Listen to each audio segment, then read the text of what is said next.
saya istilahkan nggih jalan hidup. Wah, jalan ninjaku itu. Karena kepepet. Bismillahirrahmanirrahim. Assalamualaikum warahmatullahi wabarakatuh. Halo sobat semuanya. Ketemu lagi dengan saya Ferry di program Podcast AE. Selalu ada hal menarik untuk diobrolkan. Dan episode kali ini kita akan ngobrol dengan seorang ahli dalam memangkas, dalam merapikan, dalam membentuk sebuah kebijakan. Dalam memangkas rambut alias tukang potong rambut. Kita akan ngobrol dengan Mr. Gun. Halo, assalamualaikum. Waalaikumsalam warahmatullahi wabarakatuh. Agak dekat aja Pak. Nah, bagaimana kabarnya Mas Gun? Alhamdulillah sehat sekali. Sehat ya, yang penting sehat ya. Okay. Oke Pak, mengganggu waktunya, harusnya Jumat ini libur ya? Libur. Oke. Kali ini kita akan ngobrol dengan Mas Gun. Mas Gun akan berbagi pengalaman tentang ya dunia percukuran. Oke, saya mulai bertanya, boleh ini ya? Monggo. Mungkin Mas Gun bisa bercerita sudah berapa lama menekuni profesi sebagai tukang cukur ini? Belum terlalu lama sih, sekitar 17 tahun. 17 tahun, weh. Sweet 17 ya? Weh. Berarti udah lama juga ya menggeluti dunia cukur-mencukur ini ya? Iya, insya Allah. Nah, kemudian kenapa Mas Gun ini suka pekerjaan ini? Kenapa? Kok suka? Bukan masalah suka atau nggak suka ya Mas Bar ya. Gimana? Dicukur ini saya istilahkan nggih jalan hidup. Wow, jalan ninjaku itu. Karena kepepet. Ya. Karena kepepet menemukan akhirnya ya. Oke. Nah, kemudian dulu ini belajarnya itu otodidak kah atau kursus atau lihat di video-video gitu? Belajarnya itu langsung. Jadi otodidak. Kalau zaman saya muda dulu Mas sekarang zaman saya SMP dulu itu ini Mas Ferry. Gimana? Kalau cukur itu dari bukan ke tempat cukur. Kemana? Minta cukur ke teman-teman. Oh iya. Jadi waktu SMP itu kita saling belajar. Saling menyukur ya? Saling memotong ya? Jadi kalau tidak mau belajar cukur, untuk cukur itu kesulitan. Oh, jadi kamu harus mau dicukur sebelum mencukur. Mau belajar agar nanti bisa mencukur temannya. Oke. Nah, sekarang saya pengen tanya juga nih.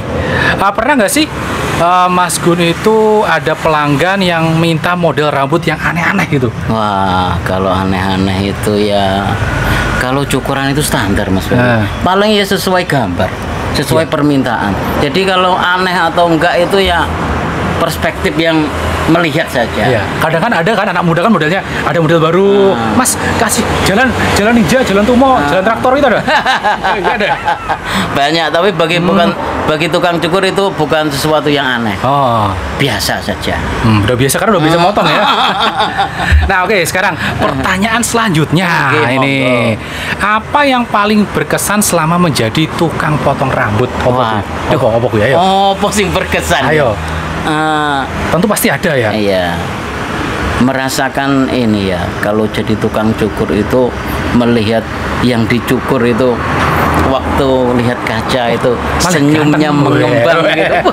Saya ini juga bahagia gitu. Saya sukses mempermak orang gitu ya. Itu kalau sebagai tukang cukur. Oke.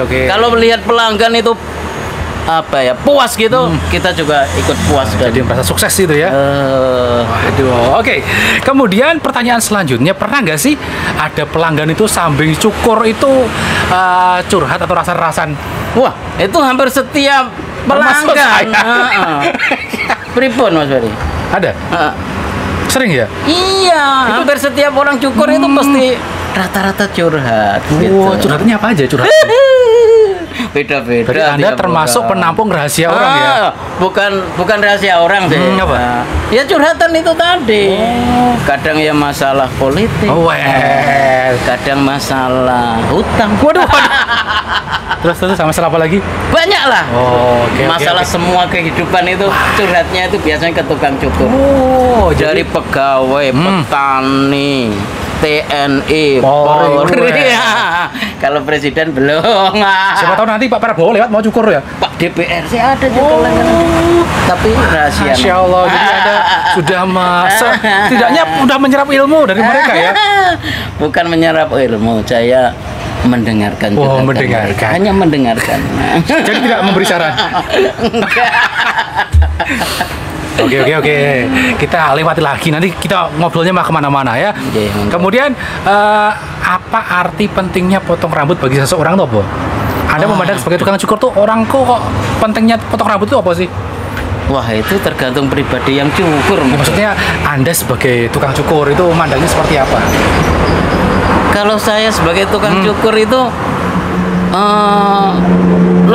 lebih melayani, Mas Ferry. Jadi kalau dari tukang cukur itu sebaiknya bertanya ke yang dicukur, bukan tukang cukurnya. Oke. Mungkin maksudnya cukur tuh bagi orang mungkin pentingnya bagi saya itu adalah pemasukan saya. Ya, itu just kidding tapi ya beneran gitu ya. Oke. Kita ke pertanyaan selanjutnya. Oke. Sekarang apa tantangan terbesar menjadi tukang cukur saat ini? Tantangannya apa? Tantangan terbesar apa ya? Tantangannya? Apakah mengikuti model yang ada? Apa tantangannya persaingan harga gitu? Kalau dari saya sendiri itu kok nggak ada tantangan tukang cukur itu. Tantangan berarti ya? Jujur saya, Mas Ferry. Oke. Nggak merasakan ada yang menantang. Oke. Berarti Anda memang benar-benar tukang cukur tangguh ya? Ndablek. Oke, pertanyaan selanjutnya. Monggo. Bagaimana sih mungkin cara menghadapi pelanggan yang cerewet atau tidak puas? Wah, cukur ini Mas. Ini kurang ini Mas. Kurang tipis, Mas. Itu Mas Ferry. Gimana? Itu pelanggan yang paling saya senangi. Jadi memicu itu ya, memicu keterampilan baru ya. Pelanggan itu kalau cerewet, Mas Ferry, itu pasti jadi pelanggan tetap. Wah. Dia cerewet, kita turutin kemauannya, nah itu nanti pasti dia balik lagi gitu ya. Oke. Pokoknya ada orang cukur cerewet, wah ini pasti nih potensi pelanggan. Potensi harus di prospek ya. Yang penting kita pinter-pinter untuk melayani dia, kemauan dia kita turutin. Oke. Jadi lebih mengharapkan pelanggan tuh cerewet ya. Oke. Nah, sekarang ada nggak sih pelanggan yang itu mulai dari kecil sampai dewasa cukur di sini? Kan 17 tahun tuh lama loh ya. Ada ya? Banyak Mas Ferry. Alhamdulillah. Bahkan yang sudah kerja ke luar kota, bahkan ke luar pulau itu, kalau dia pulang mesti cukur di sini. Kalau keluar dunia belum ya? Oke, jadi 17 tahun kan waktu yang sudah lama, pasti katakanlah mereka mulai dari SMP sampai mungkin anaknya ada. Mulai dari SD sampai sekarang, insya Allah. Alhamdulillah masih jadi pelanggan. Nah, sekarang bagaimana sih tips membangun kepercayaan pelanggan? Balik lagi gitu. Nah, itu tadi caranya. Kalau selama ini yang saya lakukan itu cenderung melayani kemauan konsumen. Jadi yang agak tadi tantangannya itu yang agak ini itu memahami kemauan dia gitu. Jadi kalau dia itu merasa kemauannya itu terturuti, dihargai gitu ya, itu biasanya jadi pelanggan tetap biasa. Jadi kita harus selalu fleksibel terhadap pelanggan ya, selama tidak melanggar norma-norma kaidah-kaidah yang ada ya. Kalau cukur enggak. Oke, sekarang ini mungkin Mas Gun punya pesan untuk anak muda yang tertarik menekuni profesi tukang cukur ini, apa pesannya? Waduh, kalau anak muda itu sebenarnya dunia barbershop atau dunia cukur rambut itu menurut saya prospek sekali. Yang penting punya skill dan punya kemauan ya, kemauan yang kuat untuk memanfaatkan skillnya itu tadi Mas Ferry. Dan dari segi modal itu ringan ya, modal sekali untuk selamanya. Kalau Ya. tidak rusak. Ya. Modalnya mungkin kalau nggak punya tempat ya harus nyewa gitu ya. Iya. Iya. Kalau peralatan bisa bisa berkala ya, nggak harus bagus kayak salon-salon di kota itu nggak harus ya. Peralatan yang penting bisa digunakan. Yang penting ada alat guntingnya ya. Oke, dan ini pertanyaan di luar teks yang saya tanyakan ini. Kenapa tempat cukurnya ini bernama Joker nih, kenapa? Nah, itu tadi. Joker itu awal saya mencari nama itu apa ya sing cocok. Apakah Anda lihat film Batman? Superman itu bukan ya? Joker itu lebih kayak ini Mas Ferry. Joker Joker keren. itu kalau Apa? kalau di dunia Perfilman. peremian, Perkartunan itu ya. perkartunan itu kemana aja dia itu bisa. Jadi tokoh yang Bukan soal- tokoh ya, kartu yang di posisi manapun bisa. Nah itu. Nah dari situ saya itu yang ingin saya dari Joker itu, Apa-apa? di Joker ini kamu itu opo karepmu. Filosofinya itu ya. Jadi apa aja keinginanmu tentang rambut kamu, insya Allah saya Terpenuhi ya. Wah, oke. dari Jadi Joker itu insya Allah itu. Oke. Jadi silakan buat sahabat mungkin yang mau memotong anggaran, memotong rambutnya bisa ke Mas Gun ya di tukang potong Joker yang ada di Emplasemen Baraan ini ya. Ini kodangnya apa sih daerah sini namanya? Ya itu tadi pembelaraan. Baraan ya. Isorasem. Sorasem ya, Sorasem gede. Ini mungkin satu-satunya asem yang zaman Belanda masih bertahan ini. Insya Allah daerah Oke. sini masih asemnya. Sekarang ini pertanyaan lagi nih. Kira-kira kalau tidak jadi tukang cukur, Mas Gun tuh dulu pengen jadi apa? Saya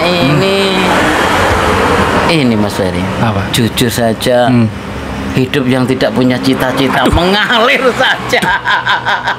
Mosok tahun dulu waktu Nggih, Mas Ferry. kecil nggak punya cita-cita. Aku pengen jadi iki. Nggak ada Mas Ferry, nggak ada, bener-bener nggak ada. Oh. Saya ini hidup ya Jalani sudah. saja yang ada itu ya. Wah, Masya Allah. Kayak makan. Tidur, kerja gitu ya. Aduh, Masya Allah ya.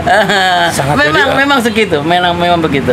Jadi hidupnya dinikmati saja, tidak perlu terbebani dengan cita-cita, tidak perlu tengok tetangganya ya. Jadi hidupnya tenang gitu ya. Ya, insya Allah diberi kemudahan ya. Oke, terima kasih Mas Gun obrolannya luar biasa sekali. Semoga menginspirasi bagi sahabat yang lain, juga menginspirasi bagi saya untuk mari kita terus terus berkarya dan berikan karya terbaik untuk orang lain sesuai dengan kemampuan kita. Oke, mungkin Insya Allah. kata-kata terakhir. Kata-kata terakhir apa ya? Tetap berusaha dan berdoa. Gitu aja, Waduh, Mas Ben. oke, Masya Allah, luar biasa. Makasih Mas Gun. Semoga kita bisa ngobrol lagi lain kesempatan. Insya Tetap semangat Allah. ya. Amin. Oke, demikian sobat, obrolan kami dengan Mas Gun Joker ya. Semoga bermanfaat. Sampai ketemu lagi di program Podcast AE berikutnya. Saya Ferry undur diri. Wassalamualaikum warahmatullahi wabarakatuh. Waalaikumsalam warahmatullahi wabarakatuh. Perlu dicukur lagi.